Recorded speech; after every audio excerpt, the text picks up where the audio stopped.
La Biblia de Jerusalén, edición de 1976. Audio en español. 2 Macabeos 3. Mientras la ciudad santa era habitada en completa paz y las leyes guardadas a la perfección, gracias a la piedad y al aborrecimiento de mal del sumo sacerdote Onías. Sucedía que hasta los reyes veneraban el lugar santo y honraban el templo con magníficos presentes.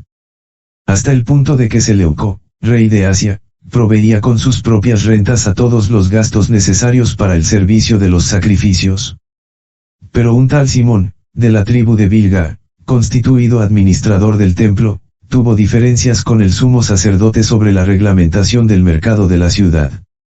No pudiendo vencer a Onías, se fue donde Apolonio, hijo de Traseo, estratega por entonces de Celesyria y Fenicia. Y le comunicó que el tesoro de Jerusalén estaba repleto de riquezas incontables, hasta el punto de ser incalculable la cantidad de dinero, sin equivalencia con los gastos de los sacrificios, y que era posible que cayeran en poder del rey. Apolonio en conversación con el rey le habló de las riquezas de que había tenido noticia y entonces el rey designó a Heliodoro, el encargado de sus negocios, y le envió con la orden de realizar la transferencia de las mencionadas riquezas. Enseguida Heliodoro emprendía el viaje con el pretexto de inspeccionar las ciudades de Celesyria y Fenicia, pero en realidad para ejecutar el proyecto del rey. Llegado a Jerusalén y amistosamente acogido por el sumo sacerdote y por la ciudad, expuso el hecho de la denuncia e hizo saber el motivo de su presencia, preguntó si las cosas eran realmente así. Manifestó el sumo sacerdote que eran depósitos de viudas y huérfanos. Que una parte pertenecía a Icarno, hijo de Tobías, personaje de muy alta posición y, contra lo que había calumniado el impío Simón, que el total era de 400 talentos de plata y 200 de oro. Que de ningún modo se podía perjudicar a los que tenían puesta su confianza en la santidad del lugar, y en la majestad inviolable de aquel templo venerado en todo el mundo. Pero Heliodoro, en virtud de las órdenes del rey, mantenía de forma terminante que los bienes debían pasar al tesoro real. En la fecha fijada hacía su entrada para realizar el inventario de los bienes. No era pequeña la angustia en toda la ciudad. Los sacerdotes, postrados ante el altar con sus vestiduras sacerdotales, suplicaban al cielo, el que había dado la ley sobre los bienes en depósito, que los guardara intactos para quienes los habían depositado. El ver la figura del sumo sacerdote llegaba a partir el alma, pues su aspecto y su color demudado manifestaban la angustia de su alma. Aquel hombre estaba embargado de miedo y temblor en su cuerpo, con lo que mostraba a los que le contemplaban el dolor que había en su corazón. De las casas salía en tropel la gente a una rogativa pública porque el lugar estaba a punto de caer en oprobio. Las mujeres, ceñidas de saco bajo el pecho, llenaban las calles. De las jóvenes, que estaban recluidas, unas corrían a las puertas, otras subían a los muros, otras se asomaban por las ventanas. Todas, con las manos tendidas al cielo, tomaban parte en la súplica. Daba compasión aquella multitud confusamente postrada y el sumo sacerdote angustiado en honda ansiedad. Mientras ellos invocaban al Señor Todopoderoso para que guardara intactos, en completa seguridad, los bienes en depósito para quienes los habían confiado. Heliodoro llevaba a cabo lo que tenía decidido.